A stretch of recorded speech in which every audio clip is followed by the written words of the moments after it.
melihat videonya ada beberapa satu atau dua pertanyaan, Pak, terkait indeks harga konsumen.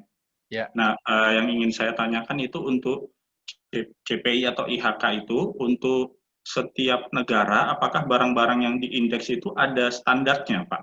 Atau berbeda tiap negara, atau mungkin ada kesepakatan bersama untuk indeks-indeks barang apa saja yang dinilai, Pak?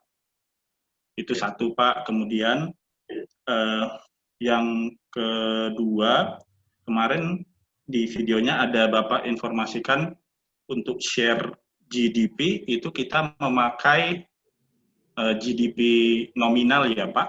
Ya, betul. Kenapa ya, Pak? Padahal kalau kita GDP biasanya kan yang kita lihat untuk pertumbuhan kan biasanya yang real, Pak. Seperti itu aja, Pak. Baik. Oke. Yang lain ada lagi? Nggak apa-apa supaya sekalian nanti ada kaitannya nanti barangkali. Kalau ini oke, saya jawab dulu ya. Saya buka dulu ininya apa filenya.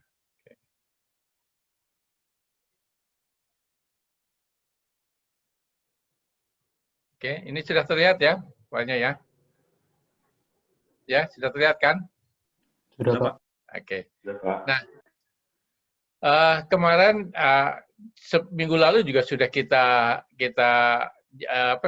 sampaikan ya bahwa dalam melihat gitu ya pertumbuhan ekonomi ya ini artinya pertumbuhan output ya sehingga kita melihatnya dari real GDP gitu ya dari yang biru ini ya yang biru muda ini gitu kan. Oke.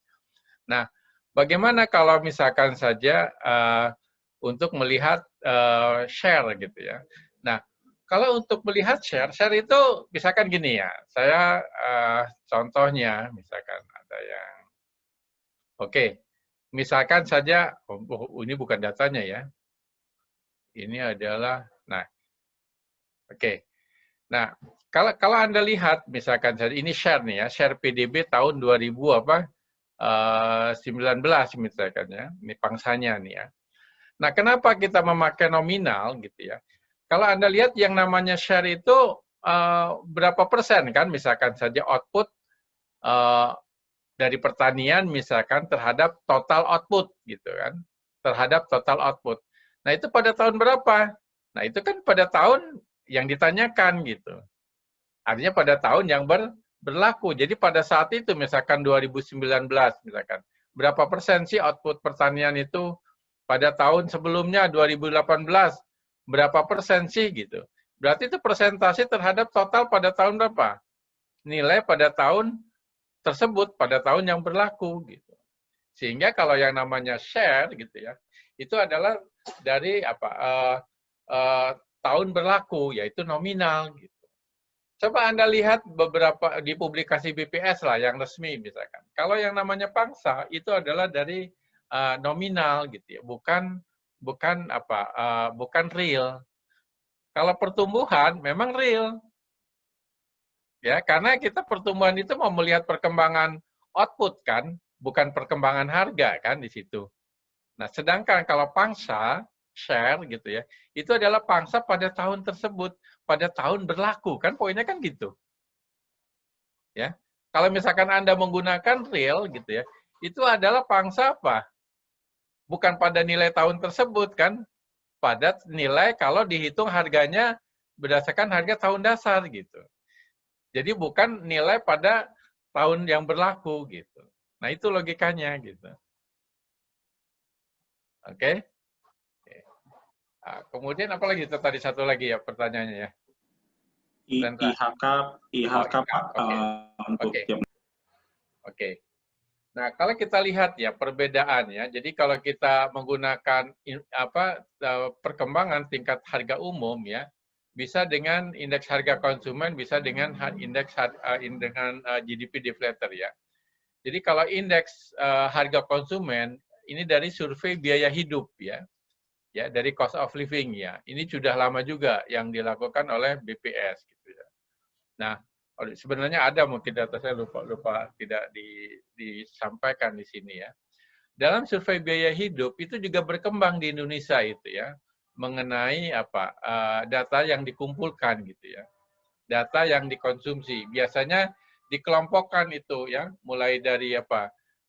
Pangan, sandang gitu ya, papan gitu ya, dikelompokkan itu. Nah, tiap negara gitu bisa saja mungkin berbeda sedikit, tapi poinnya sama sebenarnya, yaitu benar barang-barang yang apa yang dikonsumsi oleh masyarakat setempat, masyarakat di negara tersebut gitu. Memang berbeda ya kalau kita lihat contoh ya, misalkan saja yang ada di ini ya, meskipun gitu ya menggunakan dua indikator yang berbeda, menggunakan Consumer Price Index dengan GDP deflator, itu pergerakannya relatif sama gitu ya, pergerakannya relatif sama ya. Dan di dalam kajian kadang-kala nggak signifikan perbedaan dari waktu ke waktunya gitu ya. Tapi tentu saja memang berbeda kalau membandingkan antara keduanya. Tapi yang penting kan ini pergerakannya. Kita kan melihat inflasi itu adalah berapa persen perubahan tingkat harga umum dibandingkan tingkat harga umum sebelumnya gitu kan ya. Jadi kalau mau indeks harga konsumen, bandingkan dengan indeks harga konsumen sebelumnya. Kalau kita menggunakan GDP deflator, gunakan juga GDP deflator sebelumnya gitu ya. Nah, di dalam indeks harga konsumen sebenarnya bukan hanya masalah komoditas yang diukur saja gitu ya, Rendra ya. Tapi juga dia dikumpulkannya dari daerah mana gitu. Ya. Dulu sangat terbatas, hanya kota-kota besar gitu ya. Sekarang sudah mulai banyak yang dikumpulkan gitu ya. Tapi memang cenderung ya di kota-kota gitu ya. Tidak semua daerah dikumpulkan oleh BPS gitu ya. Jadi kalau misalkan saja di kita ini ada 542 daerah, ya. Kemudian 42 dikurangi 34 misalkan saja, berarti sekitar 508 kabupaten kota kan. Nah, dari 508 kabupaten kota itu tidak semua dikumpulkan oleh BPS, kemudian diagregasi, dihitung indeks harga konsumennya, gitu. Ya, enggak semuanya gitu. Ya, karena kadang-kala ini dengan kalau semuanya kan butuh dana juga kan BPS. Apalagi APBN kan terbatas gitu ya. Hanya begini, dengan otonomi daerah gitu ya, masing-masing daerah karena pengumpulan data indikator tadi, indikator tingkat harga umum tadi, indeks harga konsumen itu perlu juga ya bagi mereka ya. Kadang-kala mereka kerjasama itu dengan BPS setempat gitu. Misalnya katakanlah di Kabupaten Sorong misalkan ya di Papua nih, merasa Kabupaten Sorong nih adalah dana gitu ya untuk pengumpulan data indeks harga konsumen gitu kan. Kemudian kerjasama dengan BPS di sana gitu. Nah, kemudian mengumpulkan gitu. Tapi ada yang digabungkan untuk menghitung indeks harga konsumen nasional, ada juga yang belum gitu. Nah itu gambarannya gitu. Nah Anda bisa melihat sendiri sebenarnya di publikasi BPS ya berapa kabupaten kota yang dikumpulkan. Kemudian berapa komoditas ya yang dijadikan untuk perhitungan indeks harga konsumen itu. Jadi begitu, Rendra. Untuk IHK itu per tahun dipublikasikan BPS ya, Pak? Oh iya, iya.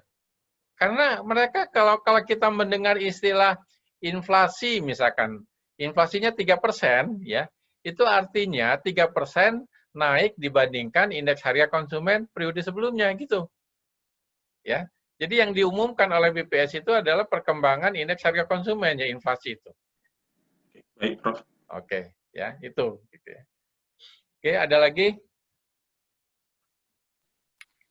Mau tanya, Pak? Boleh, boleh. Ya, Pak, kemarin kan sempat ngutak-ngatik data BPS, Pak, sambil belajar. Nah, terus udah gitu, iseng, Pak, kalau IHK sama PDB deflator kan inflasinya berbeda tuh, Pak. Cuma karena terkadang ini siapa yang inflasi, nanya? Andri, Pak. Iya, iya. Inflasi dari IHK, perhitungan IHK sama PDB deflator kan berbeda, Pak. Angkanya tidak terlalu sama. Nah, cuma kalau baca jurnal-jurnal kan terkadang kita lebih mematok ke yang IHK. Nah, itu biasanya pertimbangannya karena apa ya, Pak? Padahal kan kalau kayak di IHK gitu kan barang impor dihitung. Sedangkan kalau di PDB kan barang domestik aja, Pak. Ya. Itu kalau menurut Bapak, gimana pandangannya, Pak? Oke. Baik ya. Jadi kalau kita lihat ya, perbedaan daripada keduanya gitu ya. Kita lihat di filenya. Nah ini, oke. Jadi kalau kita lihat ya, indeks harga konsumen ini hanya mengukur seluruh harga barang yang dikonsumsi, gitu kan. Nah, yang dikonsumsi itu bisa saja hasil di kita, bisa juga hasil dari impor gitu ya. Kita mengkonsumsi ini dari impor. Tapi kalau produk domestik ini ya, produk domestik bruto itu adalah yang diproduksi di domestik saja gitu. Jadi memang nanti sebenarnya tergantung kita tujuannya apa, mau melihat perkembangan harga dari yang diproduksi di Indonesia saja, atau mau melihat perkembangan harga yang dikonsumsi oleh masyarakat kita gitu. Ya, jadi tergantung tujuannya gitu. Meskipun agak sama gitu pergerakannya, tapi memang tujuannya memang agak beda. Bahkan sebenarnya gitu ya, kalau mau melihat yang diproduksi yang indeks harga konsumen dan yang dikonsumsi, sebenarnya ada juga yang namanya indeks harga produsen ya. Jadi yang diproduksi oleh produsen kita namanya indeks harga produsen. Bisa itu dihitung gitu. Bahkan ada juga ya melihat bagaimana produsen misalkan untuk petani, ada untuk nelayan, kemudian dilihat bagaimana nilai tukar mereka gitu ya. Nilai tukar ini bagaimana harga yang dia peroleh ya dari produksinya dengan harga yang dia dari barang-barang yang mereka konsumsi, misalkan nelayan atau mungkin petani gitu. Jadi bisa rinci seperti itu dan itu disediakan oleh BPS gitu ya. Tergantung kita tujuannya mau yang mana gitu. Ya, jadi kan beda ini kalau ini adalah tentang produksi yang di domestik, kalau ini adalah yang dikonsumsi. Ya, baik yang diproduksi di domestik maupun dari impor gitu. Ya, jadi itu bedanya? Jadi terserah kita maunya yang mana gitu. Kalau mau melihat yang dikonsumsi oleh masyarakat kita gitu ya. Yang dikonsumsi kan bukan hanya produk dalam negeri, bisa saja produk luar negeri. Gitu. Silahkan. Tapi kalau mau melihat bagaimana perkembangan harga yang hanya diproduksi di Indonesia gitu ya, itu pakai GDP deflator gitu. Kalau misalkan Anda mau lihat bagaimana kalau perkembangan harga produsen nih, petani, khusus petani misalkan. Saya mau melihat bagaimana nilai tukar petani nih naik atau turun dengan pandemi misalkan. Kan bisa juga dilihat khusus produsen dikumpulkan yang khusus petani misalkan. Ya, jadi tergantung tujuannya gitu. Banyak data gitu. Ya. Hanya memang kadang-kala ini berserakan harus kita kumpulkan, tidak semua dipublikasi oleh BPS gitu. Bahkan kalau Anda perhatikan nih, BPS gitu ya. Kalau data survei itu tidak mau ditampilkan berapa N-nya gitu. Coba diperhatikan gitu ya. Saya juga sebenarnya sudah diskusi dengan kawan-kawan BPS. Kenapa dipublikasi? Karena ketika menganalisis ya, misalkan saja signifikan atau tidak ya, misalkan saja berapa persen nih orang yang patuh terhadap patuh terhadap protokol pandemi nih ya sebelum relaksasi dengan sesudah relaksasi misalkan ya kalau sekarang kan sudah seperti nggak patuh gitu ya masuk bodoh saja gitu ya. Nah itu kan signifikan atau tidak kan tergantung jumlah sampelnya kan ya. Nah BPS kalau kita minta ke BPS kadang-kadang ngasihnya hanya dalam persen gitu. Nah saya bilang kalau dalam persen kita nggak bisa mengatakan ini ada perbedaan yang signifikan kecuali kalau N-nya tahu gitu. Coba Anda perhatikan misalkan saja Susenas misalkan ya, itu kan untuk mengeluarkan data kemiskinan misalkan ya. Kan publikasi kemiskinan ini setahun 2 kali kan, di bulan April dengan September gitu ya, ada 2 itu kan. Nah, yang diungkapkan kan dalam persen gitu. Berapa N sampelnya kadang-kadang tidak dikeluarkan gitu. Saya nggak tahu apakah mungkin karena khawatir sedikit misalkan sampelnya gitu ya, wallahualam seperti itu gitu kan. Jadi memang itu ya kendalanya, tapi nanti ketika katakanlah Anda melakukan penelitian gitu, yang namanya karya ilmiah, itu N-nya harus, karena itu sampel gitu. Dan yang dikumpulkan oleh BPS itu banyaknya sampel sebenarnya. Coba kalau Anda mengatakan misalkan tingkat kemiskinan ya, di Indonesia misalkan tahun 2019 misalkan, katakanlah BPS mempublikasinya 9% gitu ya. Persis benar nggak 9% itu?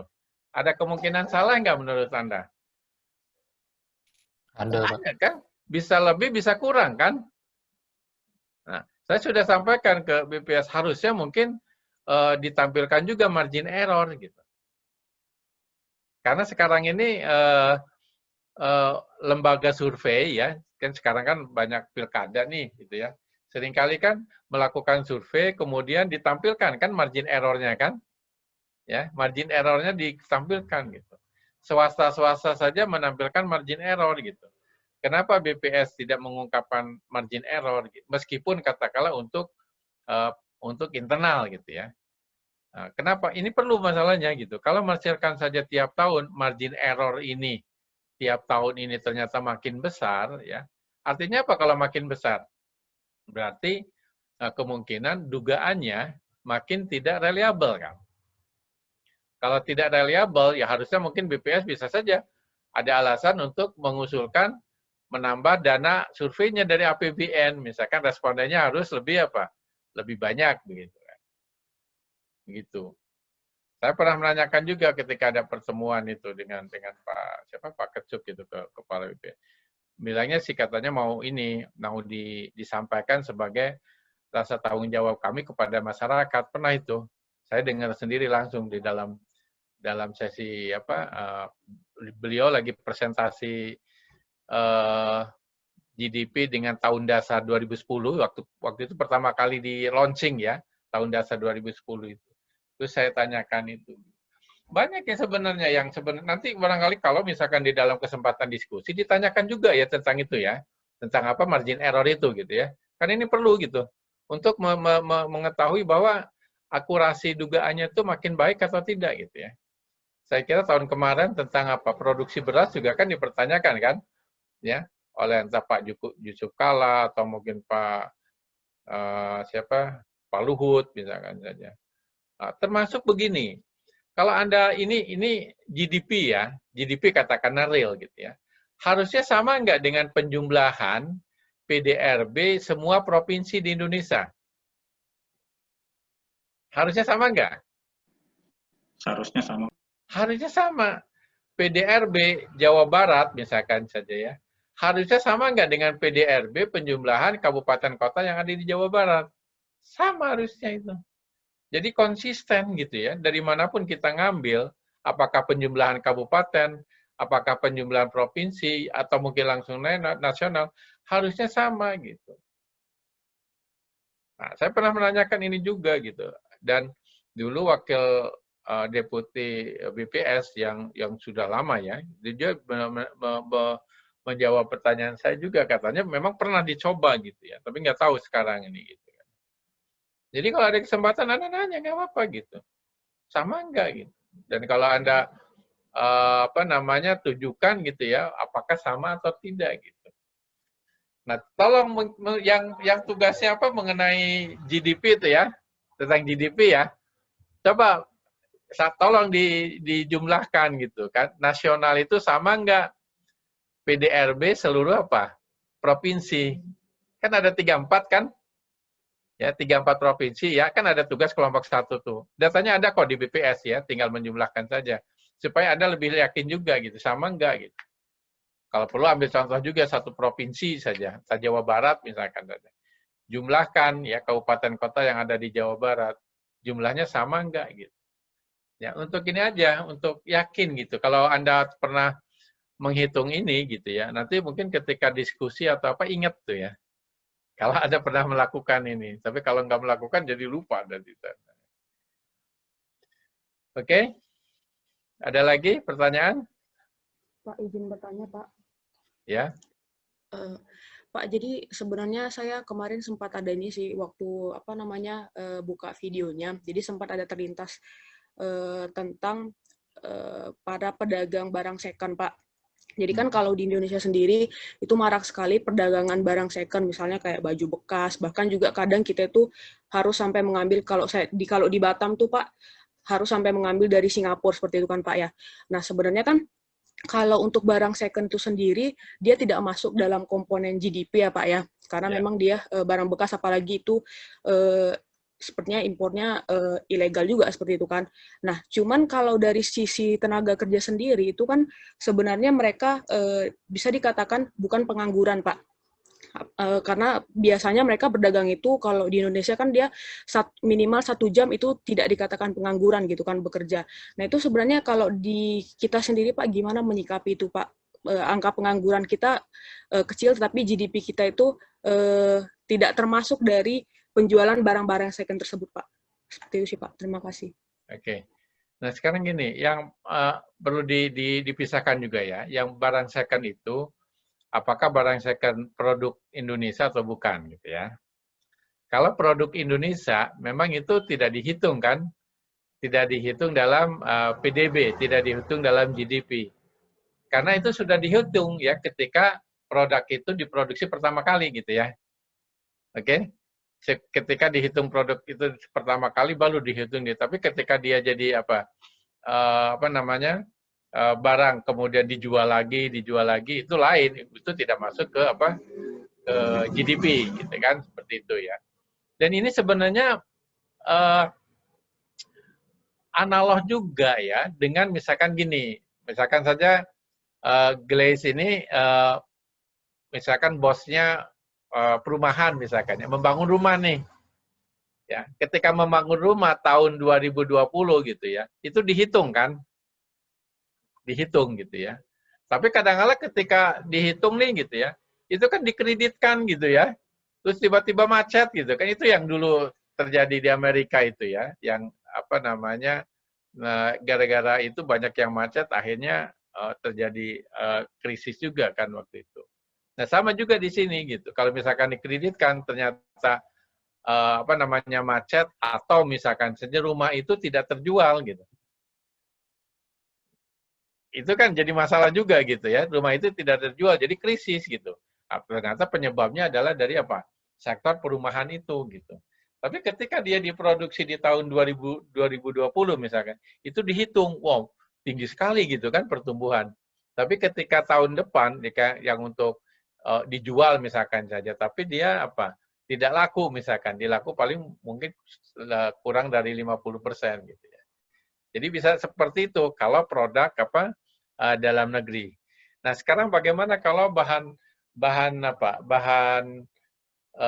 tadi produk itu adalah second tapi dari luar. Ya. Kalau dari luar itu kan impor gitu. Beda. Kalau impor, ya berapa sih barang impor itu gitu. Bukan masalah barang second atau tidak, ya pokoknya barang impor gitu. Agak beda itu perlakuannya. Jadi memang dihitung, itu dihitung bahwa barang impor gitu. Impor pakaian gitu. Karena itu kan bukan diproduksi di kita, diproduksi di luar gitu. Apapun itu nanti dihitung gitu nilainya. Ya tinggal nanti diagregasi aja. Itu memang agak beda gitu. Nah, kalau kaitannya dengan tadi masalah pengangguran gitu ya, memang di kita istilah pengangguran itu minimal 1 jam per minggu gitu ya. Ya ini mungkin masalah mungkin politik juga lah dulu waktu zaman Orde Baru gitu ya. Sehingga ukuran pengangguran itu dari kriteria bekerja minimal 1 jam per minggu. Bukan hanya 1 jam saja. Sementara tidak bekerja pun ya, temporary not working misalkan ya. Jadi misalkan saja Anda ditanya, kamu jualan apa? Ya, kamu kerja apa misalkan saja. Nah, terus ditanya, jadi minggu lalu Anda kerja apa misalkan? Oh, saya membantu orang tua di sawah misalkan. ya, yang family working, yang tidak bekerja, yang tidak digaji misalkan ya. Nah, tapi terus kenapa kok kemarin nggak bekerja? Ya karena nunggu panen. Jadi kalau nunggu panen pun ya tidak dibayar pun gitu ya oleh orang tua misalkan saja. Nah itu sebagai bekerja gitu. Termasuk dalam sektor informal misalkan ada yang jualan es krim misalkan ya. Nah, kemudian kenapa kemarin tidak jualan es krim? Karena lagi musim hujan gitu. Itu kan temporarily not working gitu. Itu masuk bekerja juga gitu. Sehingga di dalam video itu gitu ya, harusnya ditulis misalkan bekerja seminggu itu harusnya 35 jam kan. Minimal harusnya 35 jam. Kalau kita hitung-hitungan, kalau yang penuh itu kan sehari 7 jam. Ya. Kalau seminggu 5 hari kerja, misalkan Senin sampai Jumat, berarti harusnya 5 kali 7 jam. Kalau 5 kali 7, 35 kan? Sehingga orang yang bekerja kurang dari 35 jam itu dikatakan sebagai apa? Pengangguran terselubung. Disguised unemployment. Atau kadang-kala disebut underemployment juga kadang-kala seperti itu. Yang nggak penuh lah gitu. Sehingga kadang-kala dari sisi akademis, kalau Anda membandingkan misalkan antara Indonesia dengan negara lain, ya seharusnya kriteria bekerjanya minimal 35 jam gitu. Nah, kalau 35 jam ya udah gitu ya, begitu besarnya gitu kan pengangguran di Indonesia gitu. Ya, jadi nanti tergantung ininya dalam membahasnya itu perlu dibagi-bagi juga gitu ya. Ada yang employment, ada underemployment gitu. Harusnya begitu kalau bahasa halusnya lah gitu. Jadi bekerja tidak penuh lah gitu ya, atau paruh waktu misalkan. Oke. Ada lagi? Tapi di sini Anda kalau misalkan tentang unemployment, nantilah di bab berikutnya ya. Memang itu menarik sebenarnya ya. Tergantung juga kriteria pekerjaannya gitu. Kalau orang yang bekerja misalkan saja katakanlah manajer atau mungkin barangkali pialang gitu ya. Mungkin kan tidak harus seminggu 35 jam gitu kan bisa seperti itu. Jadi ada beberapa pengelompokan atau disagregasi daripada employment di publikasi BPS itu gitu. Banyak gitu. Oke. Bahkan juga lihat bagaimana pengelompokan terhadap upah gitu ya.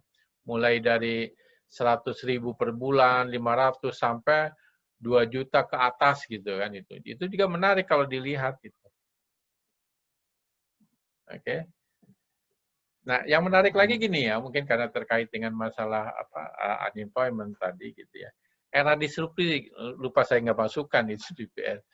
Era disrupsi ini sekarang nih ya, dengan perkembangan teknologi informasi sekarang gitu ya. Itu kan banyak perusahaan-perusahaan besar yang kolaps gitu ya. Kalau tidak mengikuti perkembangan teknologi informasi ini gitu kan. Saya kira kayak Nokia gitu ya, atau Matahari gitu kalau di kita itu kan banyak yang kolaps gitu kan seperti itu. Nah, banyak kritikan terhadap pemerintah bahwa sekarang ini banyak pengangguran gitu. Makanya disebut era disrupsi gitu kan. Memang betul gitu ya. Ada gara-gara teknologi industri 4.0 itu orang jadi nganggur gitu. Tapi di sisi lain gitu ya, karena perkembangan teknologi informasi, ada orang juga mudah menciptakan pekerjaan. Misalkan Anda, mau membuat katakanlah bisnis, Anda tidak perlu lagi tempat untuk pemasaran kan sekarang. Karena lewat teknologi informasi. Entah jualan jilbab, entah jualan sarung, atau apalah gitu, yang makanan. Ya itu sekarang itu mudah itu memasarkan gitu. Tidak perlu ada tempat. Dan bahkan ketika transaksi tidak perlu tempat juga kan. Sudah bisa melalui media online di situ. Jadi memang era disrupsi ini bisa menyebabkan pengangguran di satu sisi gitu ya. Tapi bisa juga menciptakan pekerjaan yang baru dan relatif lebih mudah. Dan pendapatannya pun bisa lebih tinggi. Dan sisi positif itu lebih besar daripada sisi negatifnya, begitu. Dan bisa dilihat itu nanti, bisa dilihat gitu ya, bagaimana misalkan gini, Saya melihat gini ya, kalau di dalam data-data ini ketenaga kerjaan yang dipublikasikan oleh BPS gitu ya, di situ untuk yang gajinya 300.000 per bulan per orang ke bawah gitu ya, memang kelihatannya terjadi pengangguran gitu. Jadi lebih sedikit orangnya di situ. Ya, artinya kalau lebih sedikit dibandingkan tahun kemarin misalkan, artinya ada orang di situ apa? Tidak bekerja atau dirumahkan, di PHK lah kasarnya gitu ya. Tapi di sisi lain, yang pendapatannya di atas, yang paling tinggi, di atas 2 juta ke atas gitu ya, itu bertambah, dan bertambahnya itu jauh lebih banyak daripada berkurangnya employment di gaji yang paling rendah gitu. Nah itulah berarti kalau gitu sisi positifnya lebih banyak daripada sisi apa? Negatifnya. Baik dalam hal jumlah yang bekerja, dan juga baik dalam hal nilai yang dia peroleh, upah yang diperoleh di tenaga kerja itu. Gitu. Ada itu datanya itu ya. Nanti barangkali kita lihat nanti sambil membahas bab tentang labor market lah nanti mungkin. Oke, baik. Ada lagi? Ada Pak, boleh satu lagi Pak? Boleh, boleh. Dua lagi juga nggak apa-apa. Ini terkait pertanyaan dari Mbak Grace juga terkait unemployment. Kalau orang yang bekerja kan kita gampang Pak mengetahuinya atau mengukurnya ya, termasuk di BPJS Ketenagakerjaan kan jumlah tenaga kerja itu kan ada ya Pak. Nah kalau yang unemployment kita menghitungnya atau mengukurnya bagaimana ya Pak? Karena kalau unemployment kan yang sedang tidak bekerja dan sedang mencari kerja. Nah, kita menghitung angka unemployment itu gimana ya, Pak? Oke. Jadi nanti sebenarnya akan lebih mudah kalau kita dilihat dari surveinya ya. Misalkan dari survei nih ya, kita lihat survei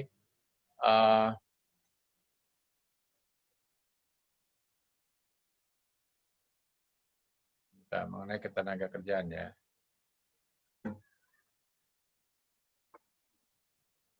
Nah, oke. Nah, jadi ketika di Sakernas ya, survei Angkatan Kerja Nasional ya, di Sakernas gitu ya.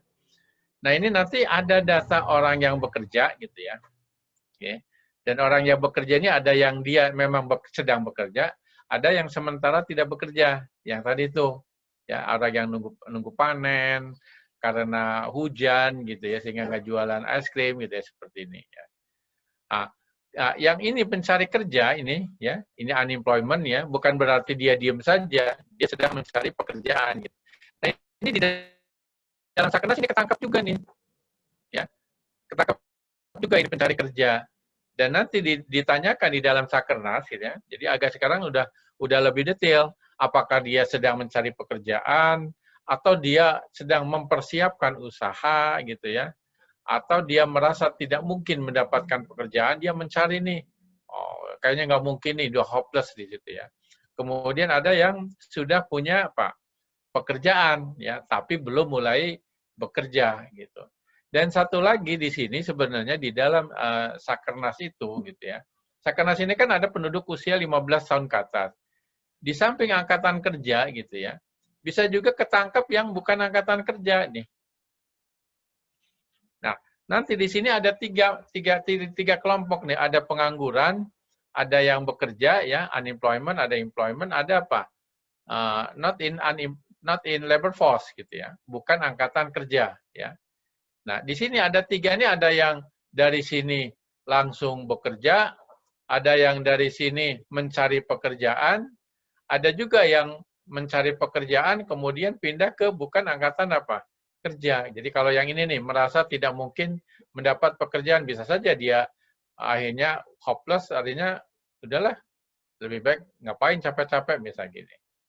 Atau bisa saja dari pencari kerja ini akhirnya dia dapat bekerja gitu. Ada juga orang yang bekerja ya karena misalkan pandemi akhirnya dia menganggur gitu. Nah, ini data ini ya seharusnya bisa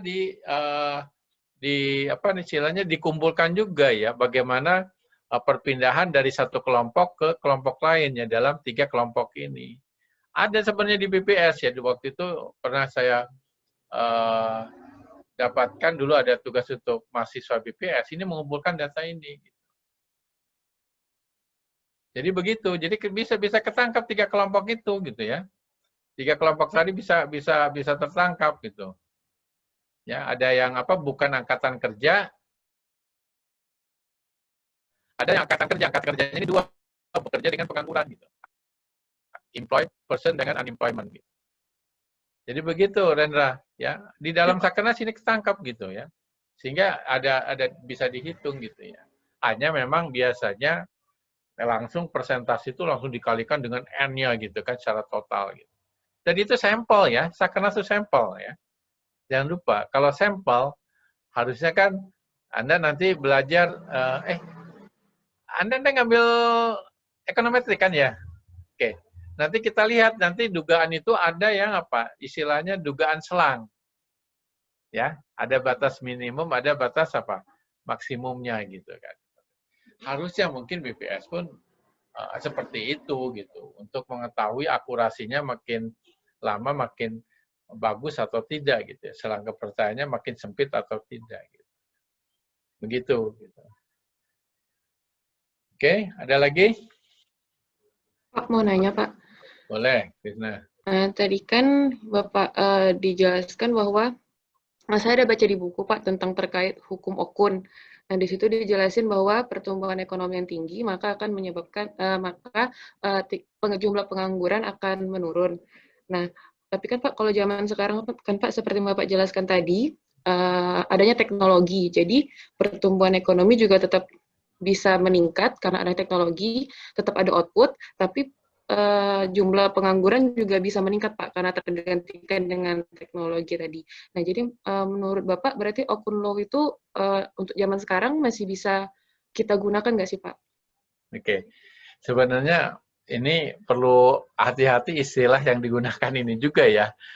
Berbeda dengan natural science ya. Kalau natural science itu misalkan saja hukum Archimedes ya, hukum Newton gitu kan.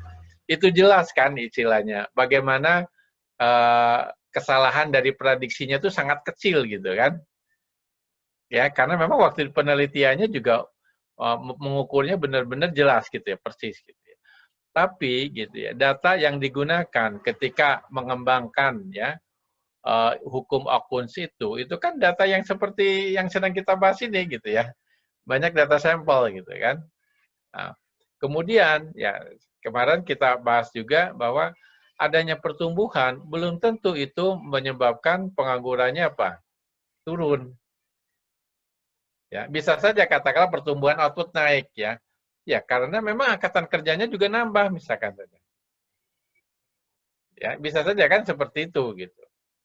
Nah, jadi makanya di situ di dalam hukum Okun di situ oke lah asumsinya ini adalah pertumbuhan yang inklusif gitu aja. Artinya dia tersebar secara apa? Merata gitu. Tapi kalau tidak inklusif pertumbuhannya gitu, bisa saja katakanlah di kawasan timur misalkan yang paling tinggi ini pertumbuhan ekonomi di Sulawesi Selatan gitu. Tapi penganggurannya juga yang paling tinggi gitu kan. Jadi seperti apa namanya kontradiksi, paradoks gitu kan seperti itu. Ya. Jadi sekali lagi memang oke lah itu ukuran ringkas gitu ya, pertumbuhan ekonomi gitu ya. Tapi lagi-lagi dilihat juga apakah output itu terdistribusi secara merata atau tidak, atau dengan kata lain pertumbuhannya inklusif atau tidak gitu.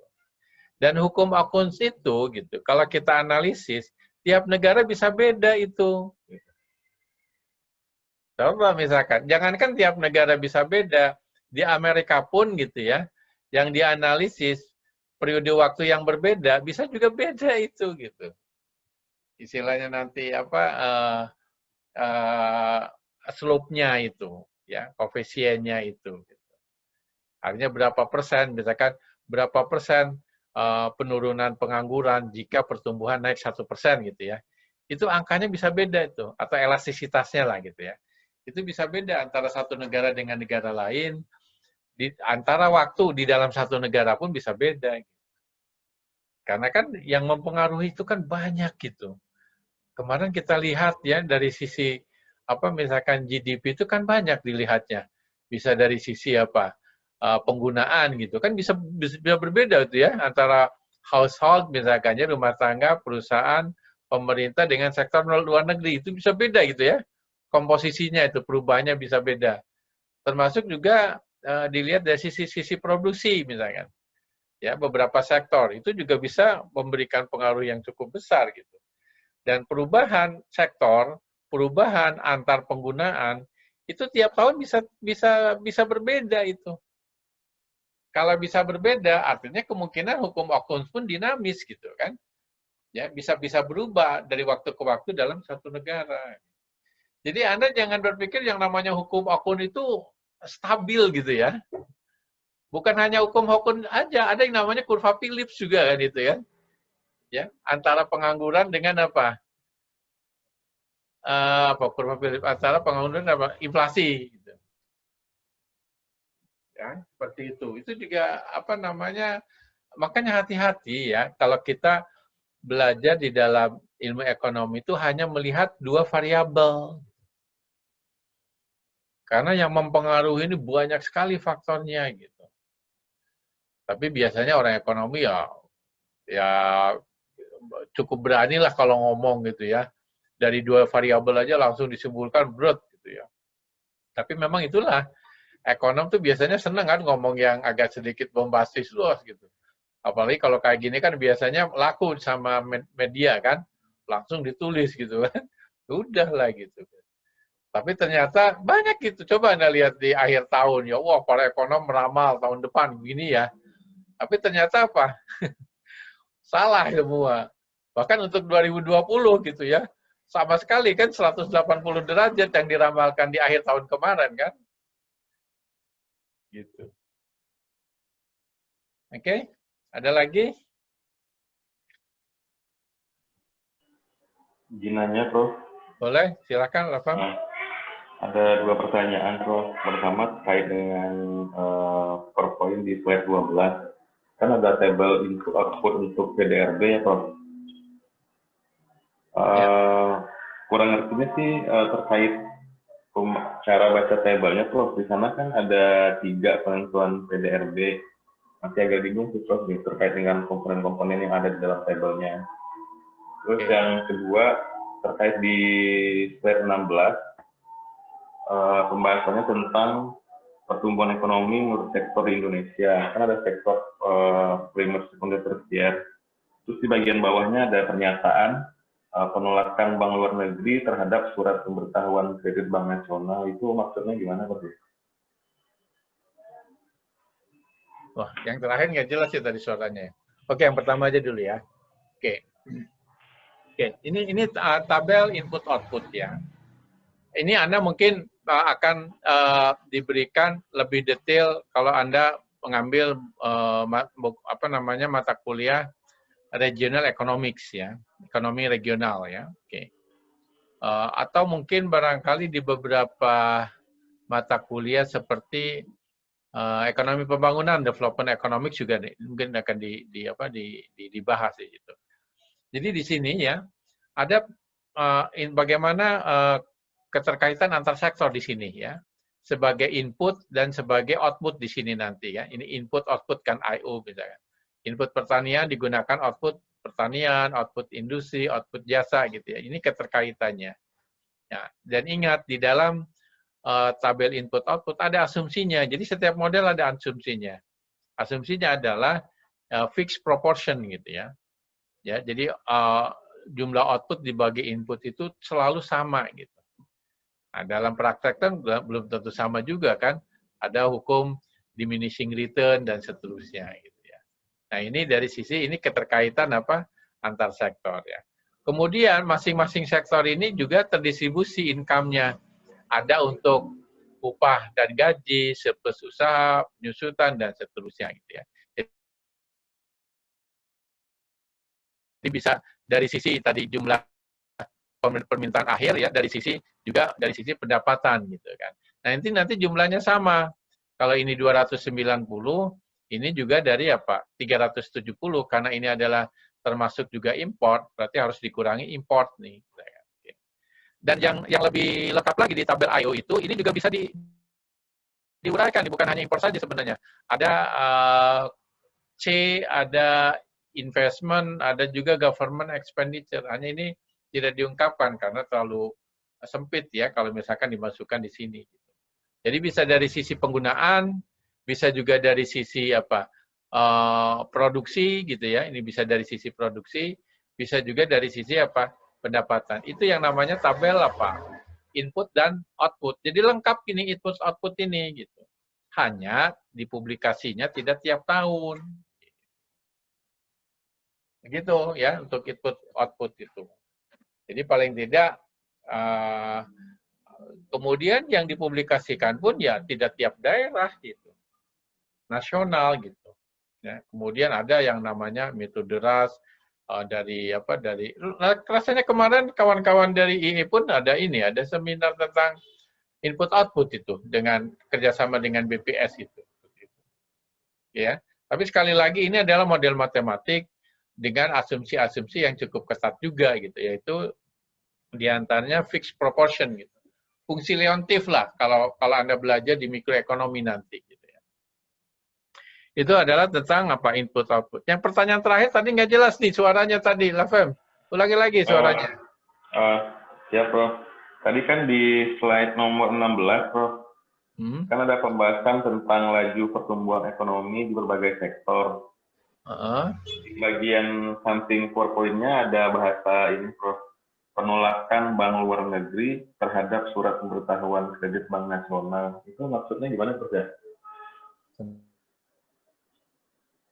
Bentar. Slide berapa? 16? 16. Slide berapa? 16 ya? 16, Prof, ya. 16? Ya. Bukan.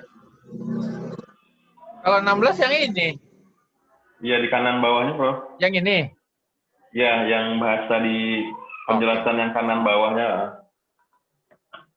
Oke.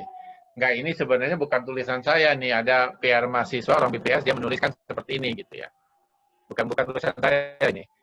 Yang ini di samping itu tingginya suku bunga pinjaman dan dana kredit dari perbankan nasional yang terbatas, serta penolakan bank-bank luar negeri terhadap surat pemberitahuan kredit dari Bank Nasional menghambat kegiatan industri.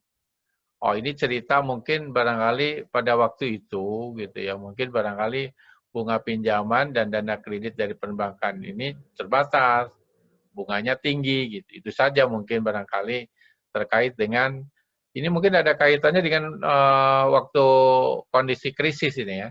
Coba saya baca dulu. Pada saat krisis global tahun 98, ternyata sektor primer lebih tahan terhadap gejolak ekonomi terhadap sama dengan pandemi ya, primer ini ya yang tahan, ada pertanian gitu kan.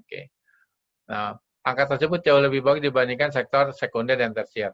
Hal tersebut sangat wajar karena sektor sekunder masih banyak membutuhkan bahan baku dan barang setengah jadi yang sehingga baik.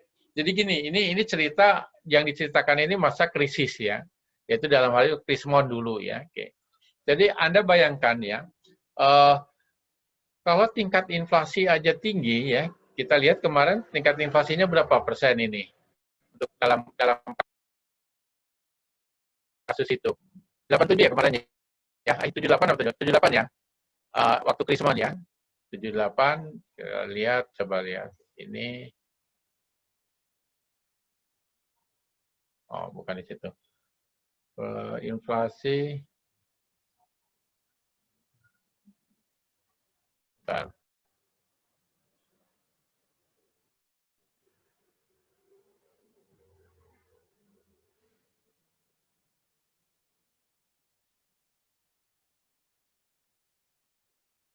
Nah, ini inflasi nih. Oke. Coba lihat ya. Ini inflasi pada tahun waktu Krismon itu berapa? 77,63 ya. Nah, ketika inflasi 77,63 kira-kira bunga bank ya di bunga deposito lah katakanlah yang mudah ya barangkali mungkin dulu waktu Krismon ya Anda belum lahir kali ya. Kira-kira bunga ini lebih tinggi dari 77,63 enggak? Harusnya logikanya. Harusnya kan tinggi kan? Ya. Kira-kira tinggi nggak pada tahun 98? Lafem? Harusnya tinggi sih, Prof. Tinggi. Jadi memang pada waktu itu ya, saya ingat sekali ada teman saya dosen gitu ya. Bagaimana dia mencari bank yang depositonya itu apa namanya suku bunganya tinggi gitu.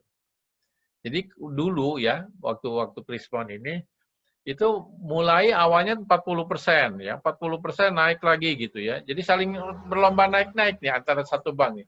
Ketika bank ini naik 40%, misalkan oh yang ini naik 45, ini naik lagi 47, sampai ada yang sampai 60% itu suku bunga. Ya, dulu waktu Krismon ini. Jadi bayangkan kalau misalkan suku bunga deposito sampai 60% gitu ya. Kira-kira kredit itu berapa kredit itu? Yang jelas suku bunga kredit itu harus lebih tinggi dari suku bunga apa? Deposito. Itu yang dimaksud di situ. Jadi ini cerita waktu Krismon itu yang tadi.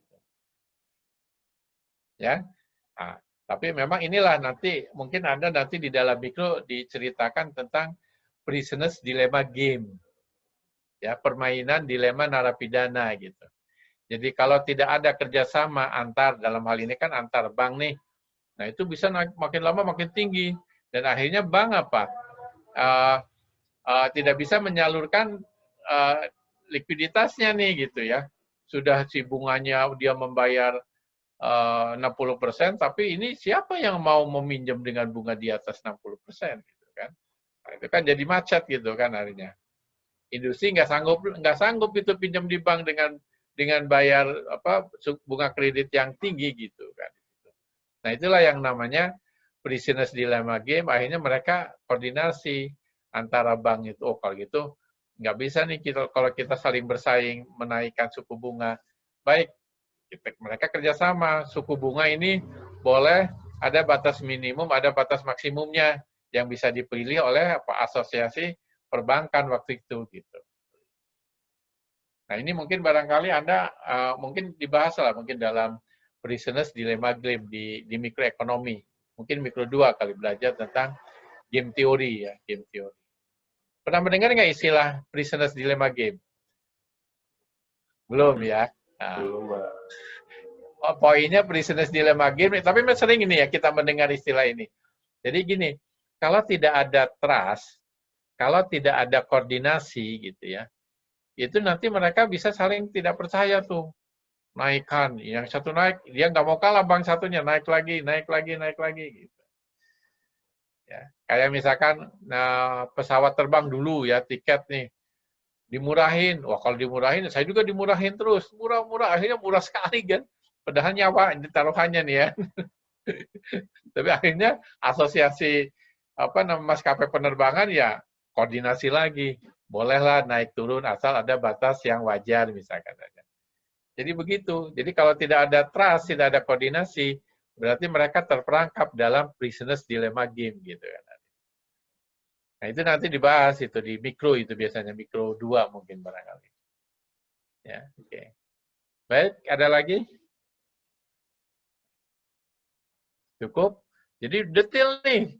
Kalau sudah ada video, ada PPT, bisa diskusinya intensif nih kan kayak gitu. Jarang-jarang kita kuliah intensif seperti itu. Baik, kalau tidak ada, tugasnya jelas ya. 5 kelompok karena ada 5 soal kan? Ya, coba kita lihat lagi tugas di sini. Tugasnya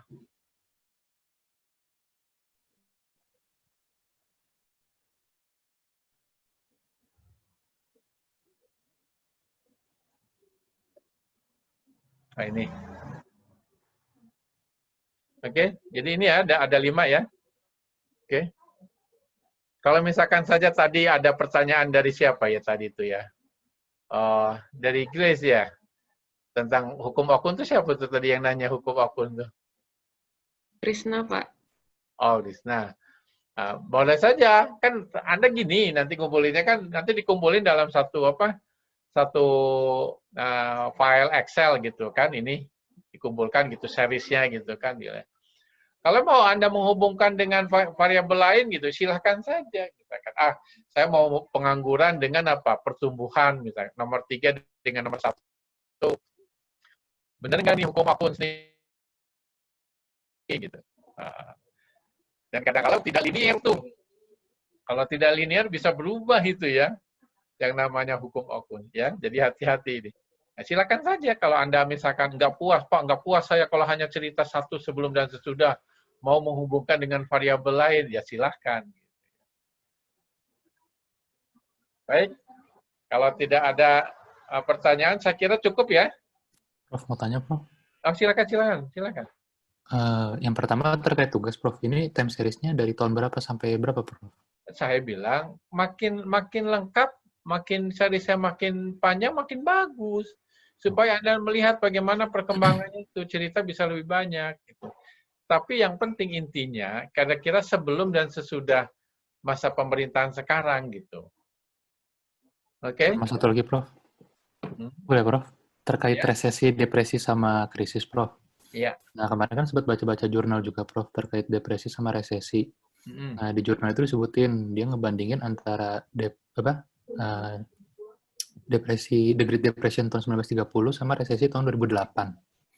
Nah, di jurnal itu disebutin katanya, kalau udah depresi itu pemulihannya lebih cepat, Prof. Tapi kalau resesi kita bisa masuk sampai 5 tahun atau 7 tahun ke depan. Yeah. Kalau resesi itu bisa bertubi-tubi, katanya. Jadi kayak menikmati alur si resesinya aja. Yeah. Nah, kalau menurut Profesor, mau tanya pendapat pribadi, Prof. Yeah. Kalau misalnya kan kita ngelihat kondisi tahun 97, 98, sama 2008 itu kan penolongnya ekonomi Indonesia. Dari beberapa jurnal yang saya baca itu katanya sih UMKM. Nah, tapi karena pandemi ini, semua dampak kan kena, Prof, termasuk dari produksi sama konsumsi. Nah, apakah kebijakan pemerintah itu masih ada yang kurang atau tinggal dinikmati aja prosesnya, Prof? Gitu sih, Prof. Oke. Yang pertama gitu ya, tadi ya, kan kita sudah menjelaskan ya bagaimana urutannya itu kan. Mulai dari krisis, resesi, kalau resesi berkepanjangan jadi apa? Depresi kan? Itu kan urutannya ya. Ya, Prof. Nah, kalau misalkan saja sudah depresi, apalagi? Ya mungkin pulih gitu kan. Gitu kan logikanya ini kan pulih. Apalagi kalau melihat hukum ini bisnis cycle, gitu. Siklus bisnis gitu. Suatu saat mungkin tidak akan sampai jatuh sama sekali gitu, apalagi nol gitu kan istilahnya. Ya, suatu saat pasti akan ada semacam recovery gitu ya. Nggak mungkin turun lebih jauh lagi nih. Ya ibaratnya katakanlah Anda menjual barang ya, atau mungkin produksi yang katakanlah over supply gitu ya. Bagaimanapun kan nggak sampai harganya nol gitu. Suatu saat gitu ya, kalau dia katakanlah tidak laku pada saat ini, kalau misalkan saja katakanlah dipoles atau di-upgrade gitu ya, atau mungkin ada kalau di dalam pertanian tuh ada semacam teknologi pasca panen gitu ya. Itu kan bisa saja bisa naik kembali barang tersebut harganya gitu. Jadi kalau dari siklus bisnis ya tadi urutannya kan krisis, resesi apa? Depresi gitu kan. Nah, kecenderungannya memang kalau sudah depresi ya pulih gitu kan. Nggak mungkin depresi ke resesi karena kan dari resesi ke depresi itu gitu. Jadi makanya betul yang dituliskan jurnal itu kalau resesi jadi bisa berkepanjangan jadi apa? Depresi kan. Itu kan sesuai yang kita bahas minggu lalu kan. Ya, kalau resesi, kalau berkepanjangan, ini jadi depresi gitu kan. Nah, depresi kemana lagi? Ya, udah nanti akan apa? Akan habis depresinya ya kembali lagi pulih. Gitu. Oke. Terus apa lagi tadi tentang apa lupa tadi? Arah kebijakannya pemerintah ini, Prof. Tadi apa lagi, Reza? Arah kebijakannya pemerintah, Prof. Apakah tinggal dinikmati aja alurnya atau kan nanti ada multiplier efeknya tuh dari kebijakan jadi sekarang. Memang kebijakan ini harusnya ya kombinasi itu ya, tetap itu ya. Kesehatan ini penting nih, harus memperhatikan juga pendapat dari epidemiologis gitu ya. Jadi benar-benar harus dipatuhi di protokol gitu ya. Tapi di sisi lain juga kalau misalkan ekonomi ini tidak dibiarkan begitu saja, ini bisa jadi gaduh gitu kan. Bisa jadi menjatuhkan pemerintah juga. Oleh karena itu makanya pemerintah juga ada seolah merelaksasi gitu ya. Tapi merelaksasi pun ya benar-benar dipilih jangan sampai akhirnya jadi abai terhadap protokol itu gitu. Tapi yang jelas dari bukti kemarin ini pertanian ini sebenarnya yang mempunyai keterkaitan ya istilahnya sektor unggulan lah. Karena dia yang namanya sektor unggulan itu dia mempunyai keterkaitan ke depan dan ke belakang. Hanya masalahnya infrastruktur ini gitu ya. Infrastruktur di pertanian ini siap enggak gitu ya menggunakan istilahnya digitalisasi ekonomi lah gitu ya. Di dalam hal ini masalah transaksi perekonomian yang less contact ini nih gitu. Nah, kalau memang misalkan saja siap gitu, itu berkah nih kejadian ini gitu. Karena sekarang ini perusahaan-perusahaan banyak mengandalkan inputnya, faktornya itu dari domestik, gitu, bukan dari luar. Gitu. Nah, pertanian ini kan sama saja itu bagian daripada UMKM, gitu kan? Ya, artinya dari usaha menengah, kecil atau mikro, gitu, mikro dan kecil, gitu kan. Dan memang masalahnya usaha mikro dan kecil itu kan mirip juga kan dengan yang tadi saya sampaikan. Dia sudah mempersiapkan nggak menghadapi era disrupsi, memanfaatkan teknologi informasi ini. Kalau tidak bisa memanfaatkan, ya jatuh juga gitu. Tapi kalau dia bisa memanfaatkan gitu ya, teknologi informasi ini dalam era disrupsi, dia akan mendapat berkahnya dari kejadian ini. Gitu.